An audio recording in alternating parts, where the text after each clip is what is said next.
সবচেয়ে কষ্টদায়ক হচ্ছে গত বছর ঈদের সময় আসিয়া ছিল, এইবার ঈদের সেই নেই। একজন মা হিসাবে অনেক কষ্টের।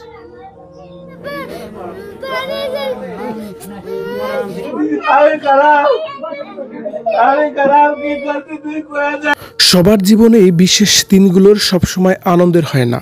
পরিবার পরিজন আত্মীয় স্বজন হারানোর বেদনার কাটে ঈদের মতো স্পেশাল দিনেও। ঠিক তেমনই একটা অবস্থার মধ্যে ঈদ কাটাচ্ছে মাগুরার সে আসিয়ার পরিবার, যাদের ঘরে নেই কোনো উৎসব, নেই কোনো আনন্দ, রয়েছে শুধু কষ্ট আর সন্তান হারানোর বেদনা। বোনকে হারিয়ে হামিদাও নেই কোনো ঈদের আনন্দ। তিনি আসছে আরও বেশি যন্ত্রণায়, কেননা তার পাশ থেকে তার ছোট বোনকে তুলে নিয়ে গিয়ে করে তার স্বামী ও শ্বশুর হিটু শেখ, যে ঘটনায় বোনের সঙ্গে তাকে চিরতরে হারাতে হলো শ্বশুর বাড়িও। স্বামীর শ্বশুর হলো তার জীবনের সবচেয়ে জঘন্যতম শত্রু। হতদরিদ্র পিতার ঘরে জন্ম নিয়ে কখনো কোনো ভালো পোশাক বা খাবার খেতে পারেননি আসিয়া। যদিও হামিদা তার ছোট ভাই বোনের কথা চিন্তা করে কিশোরী বয়সে পা রেখেছেন স্বামীর ঘরে। তার চিন্তা ছিল তিনি যদি এখনই বিয়ে করে নেন তাহলে তার বাবার এই টানাটানির সংসারে আর একটু ভালো খেয়ে পরে বাঁচতে পারবে তার ভাই বোনেরা। কিন্তু সেই শ্বশুর বাড়ি যে ছোট বোনের প্রাণনাশকের কারণ হবে তা কে জানত। বরাবরের মতো এবারের ঈদেও অসুস্থ বাবার কাছে আসিয়ার আবদার ছিল একটা ভালো পোশাকের, যেটা সে কখনোই পরতে পারেনি। উপার্জন ভালো না থাকায় ছেলে মেয়েদের সবসময় সান্ত্বনা দিয়ে যেতেন আসিয়ার মা। হয়তো এবারও স্বপ্ন ছিল ছেলের সাধ্যের মধ্যেই ছেলে মেয়েদের ঈদের জামা কাপড় কিনে দিয়ে সবার সঙ্গে ঈদ আনন্দ উদযাপন করার, কিন্তু সেই স্বপ্নটুকু কেড়ে নিল হিটু শেখের মতো নরপশু। তার কি জানার ছিল কারো?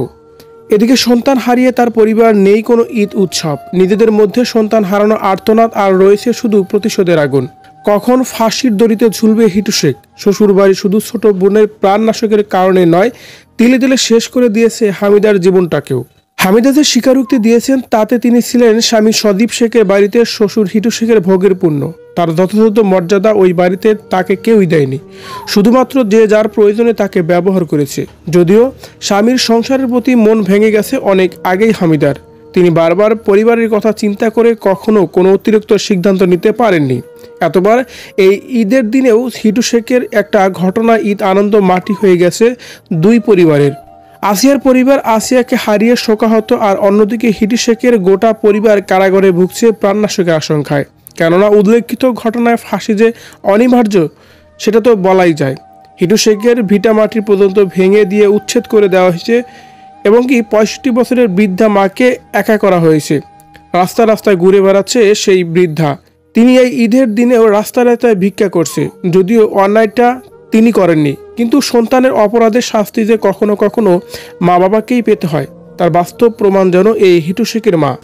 হিটু শেখের জন্য দুই পরিবারের যে আজকে বেহাল দশা, এই হিটু শেখকে নিয়ে আপনি কি বলবেন? অবশ্যই আপনার মূল্যবান মতামত কমেন্ট করে জানাবেন কমেন্ট বক্সে।